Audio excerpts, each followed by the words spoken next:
إن الحمد لله نحمده ونستعينه ونستغفره ونعوذ بالله من شرور أنفسنا وسيئات أعمالنا من يهده الله فلا مضل له ومن يضلل فلا هادي له وأشهد أن لا إله إلا الله وحده لا شريك له وأشهد أن محمدا عبده ورسوله يا أيها الذين آمنوا اتقوا الله حق تقاته ولا تموتن إلا وأنتم مسلمون يا أيها الناس اتقوا ربكم الذي خلقكم من نفس واحدة وخلق منها زوجها وبث منهما رجالا كثيرا ونساء واتقوا الله الذي تساءلون به والأرحام إن الله كان عليكم رقيبا يا أيها الذين آمنوا اتقوا الله وقولوا قولا سديدا يصلح لكم أعمالكم ويغفر لكم ذنوبكم ومن يطع الله ورسوله فقد فاز فوزا عظيما أما بعد فإن أصدق الحديث كتاب الله وخير الهدي هدي محمد صلى الله عليه وسلم وشر الأمور محدثاتها وكل محدثة بدعة وكل بدعة ضلالة وكل ضلالة في النار. Nous continuons par la permission d'Allah subhanahu wa ta'ala la lecture du livre d'Allah subhanahu wa ta'ala avec une explication, une exégèse succincte du sens des paroles d'Allah subhanahu wa ta'ala. Alors dans Surat al-Baqarah, le verset 111, أعوذ بالله من الشيطان الرجيم وقالوا لن يدخل الجنة إلا من كان هودا أو نصارى تلك أمانيهم قل هاتوا برهانكم إن كنتم صادقين. Dans le sens de la parole d'Allah subhanahu wa ta'ala, et ils ont dit: nul n'entrera au paradis que juif ou chrétien. Voilà leur chimère. Dit: donnez votre preuve si vous êtes véridique. Ici, Allah tabaraka wa ta'ala nous informe que les juifs dirent: nul n'entrera au paradis si ce n'est les juifs. Et que les chrétiens dirent: nul n'entrera au paradis si ce n'est les chrétiens.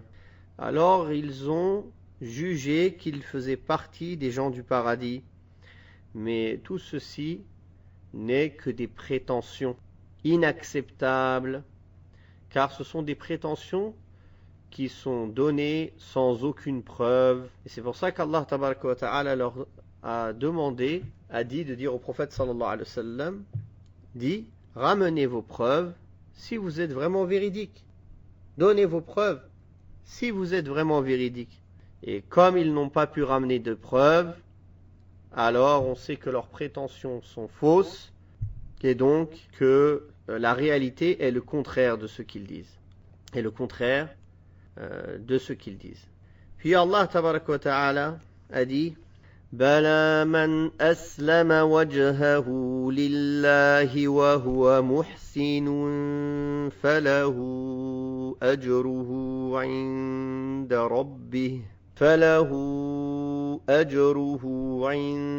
ربه ولا خوف عليهم ولا هم يحزنون. Dans le sens de sa parole subhanahu wa ta'ala, donc il répond à ce qu'il dit, ce qu'ils prétendent, ce qu'ils disent, en disant: non, mais quiconque soumet à Allah son être tout en faisant le bien aura sa rétribution auprès de son Seigneur. Pour eux, nulle crainte, et ils ne seront point attristés.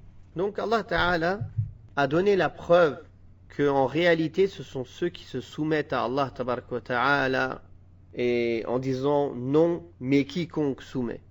C'est-à-dire que celui qui ramène des prétentions sans ramener de preuves, il ne peut rien garantir, mais plutôt celui qui pratique la religion de tous les prophètes, qui est le fait de soumettre son visage à Allah Tabaraka wa Ta'ala, c'est-à-dire d'être sincère dans ses actes à Allah tabaraka wa ta'ala, et de se diriger vers lui par ce qu'il y a dans nos poitrines, sincèrement, en lui vouant un culte exclusif, tout en étant bienfaisant, en faisant les bonnes œuvres, en faisant le bien qui consiste à l'adoration d'Allah tabaraka wa ta'ala, en mettant en pratique sa législation subhanahu wa ta'ala. Voilà donc ceux qui sont les habitants du paradis.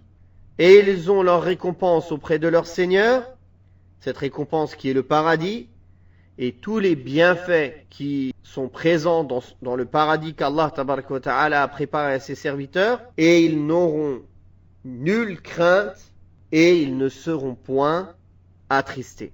Donc ils auront atteint ce qu'ils espèrent, ce qu'ils désirent, et ils seront protégés du mal et du châtiment. Et ceci est une preuve que celui qui ne se comporte pas de cette manière-là, qui n'a pas ces caractéristiques qu'Allah tabaraka wa ta'ala a citées dans ce verset, alors il fait partie des gens de l'enfer qui sont perdus. Et il ne sera pas sauvé, car les seuls qui seront sauvés, ce sont les gens sincères qui vouent un culte exclusif à Allah tabaraka wa ta'ala et qui ont suivi les messagers, alayhim salatu wassalam. Puis Allah tabaraka wa ta'ala dit: وقالت اليهود ليست النصارى على شيء وقالت النصارى ليست اليهود على شيء وهم يتلون الكتاب كذلك قال الذين لا يعلمون مثل قولهم فالله يحكم بينهم يوم القيامة فيما كانوا فيه يختلفون. Dans le sens de sa parole, subhanahu wa ta'ala, il a dit: et les Juifs dirent, ou bien, et les Juifs disent, les chrétiens ne tiennent sur rien. Et les chrétiens disent, les Juifs ne tiennent sur rien, alors qu'ils lisent le livre. De même, ceux qui ne savent rien tiennent un langage semblable au leur. Eh bien, Allah jugera sur ce quoi ils s'opposent au jour de la résurrection. Dans ce verset, Allah Ta'ala montre que l'orgueil et la jalousie qui a atteint les gens du livre, jusqu'au point où ils se rendaient égarés les uns les autres, se rendaient mécréants les uns les autres, tout cela en se basant sur des prétentions. Comme on fait quand Allah Tabaraka wa Ta'ala dit: de même, ceux qui ne savent rien tiennent un langage semblable au leur. Les savants ont divergé sur qui sont-ils, ceux qui ne savent rien. Certains ont dit, ce sont aussi les Juifs et les chrétiens, mais qui étaient ignorants, contrairement aux premiers qui lisent le livre. D'autres ont dit, ce sont les Quraysh, qui ont accusé le prophète sallallahu alayhi wa sallam de ne se baser sur aucune preuve ou sur rien, comme se sont accusés les Juifs et les chrétiens. D'autres ont dit que cela parle d'autres communautés auparavant parmi les polythéistes et des associateurs. Quoi qu'il en soit, Cheikh al-Uthaymin rahimahullah a dit, il n'y a pas de mal à dire que ce verset est général.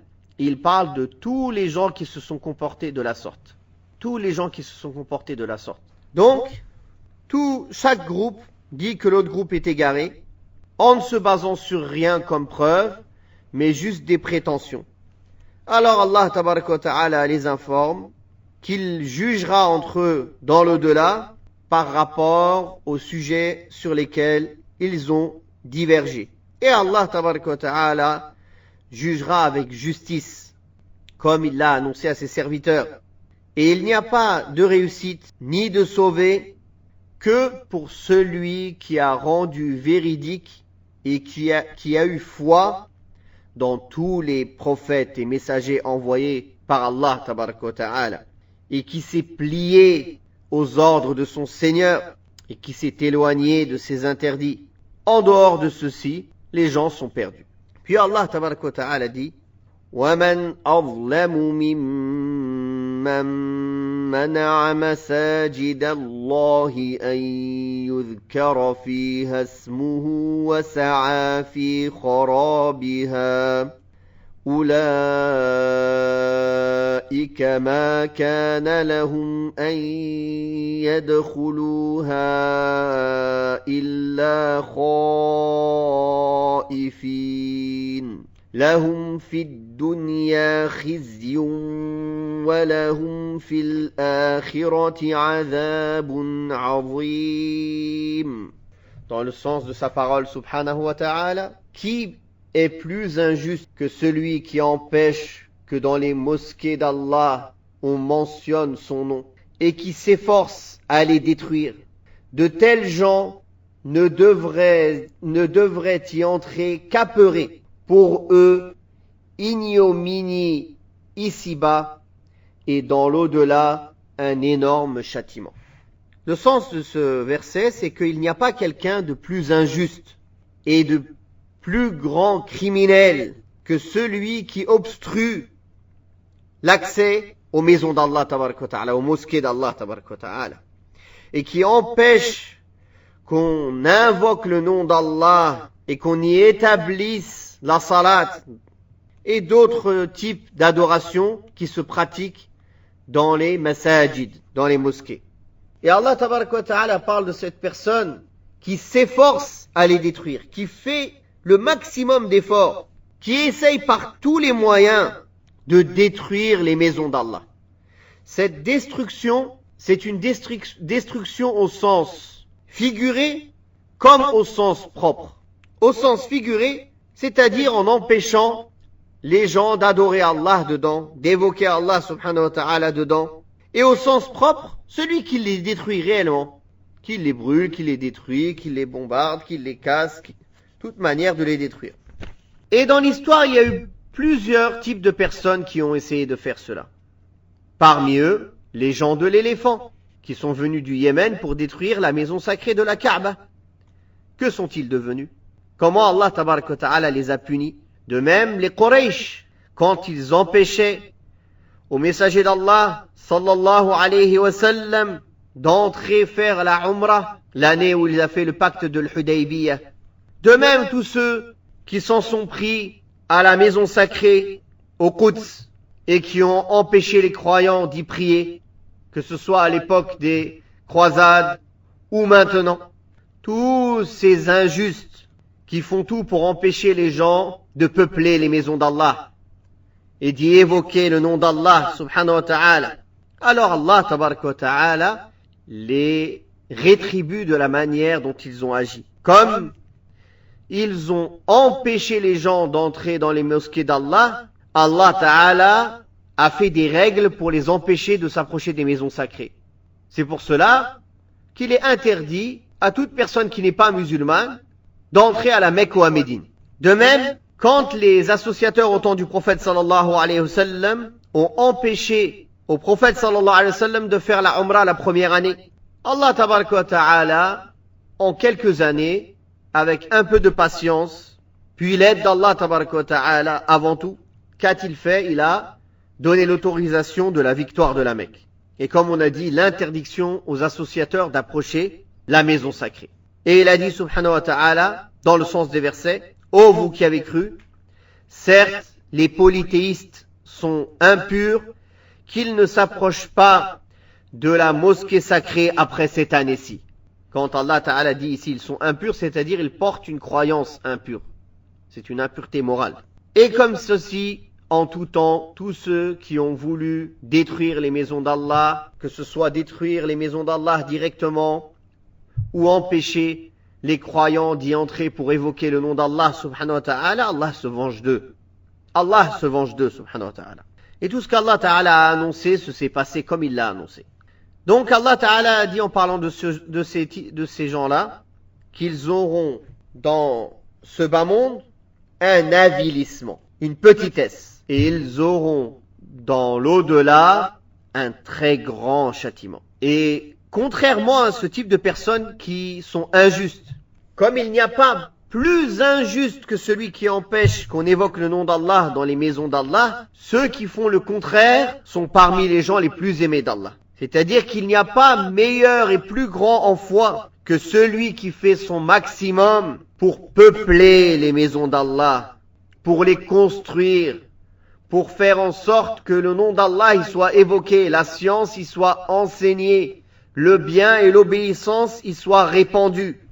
Toute manière de peupler et de faire vivre une mosquée. Les manières légales, bien sûr.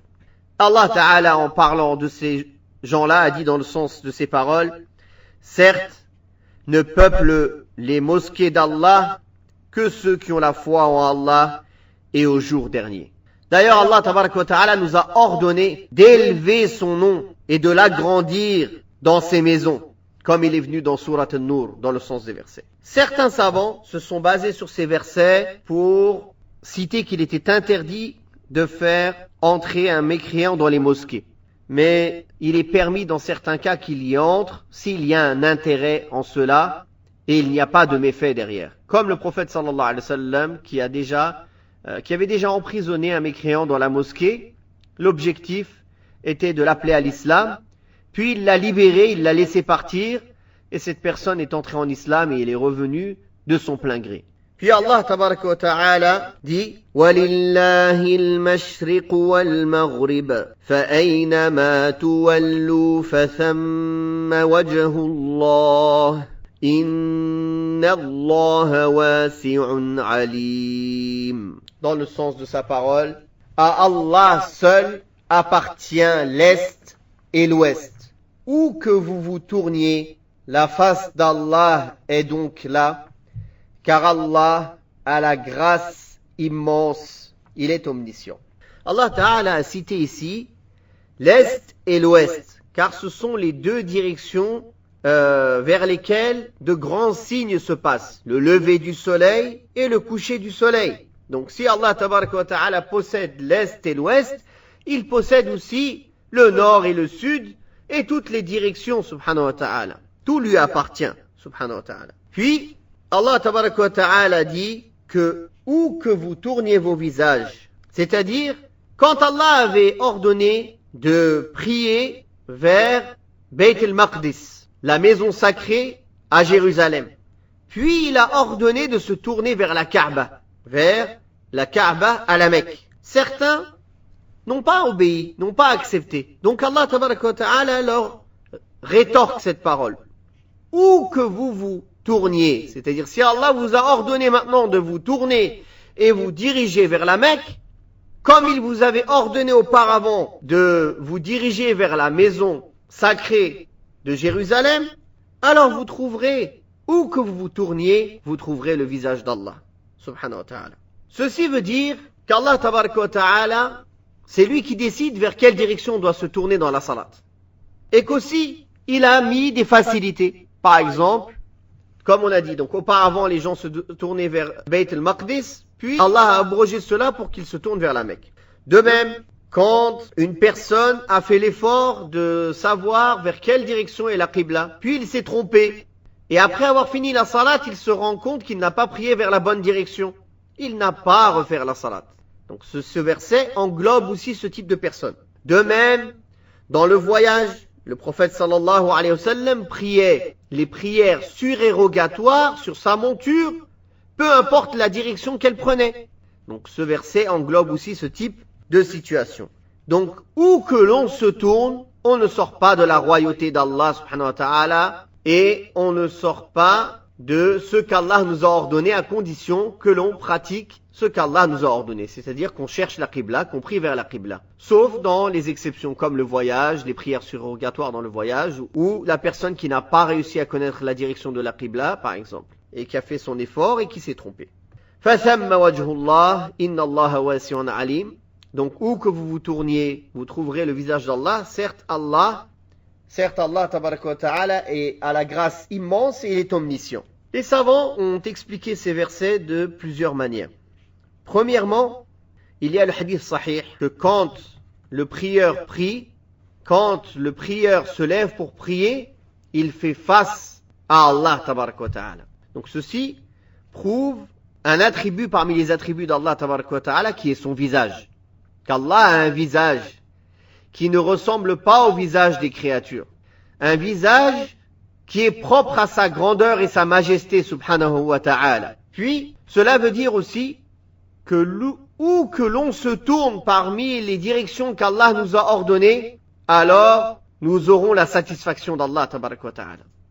Et certains parmi les compagnons d'Ibn Abbas ont expliqué cela en disant فَثَمَّ وَجْهُ اللَّهِ. Dans ces directions-là, il y a wijhat Allah et qiblatullah, la direction qu'Allah a choisie, c'est-à-dire celle qu'il nous a ordonnée.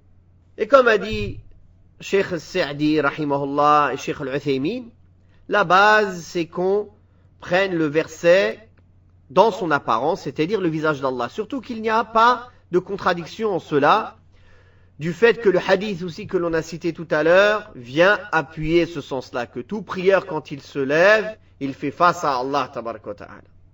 Et Allah est capable de toutes choses. Subhanahu wa ta'ala. Subhanakallahumma wa bihamdik. Ashhadu an la ilaha illa anta astaghfiruka wa atubu ilayk.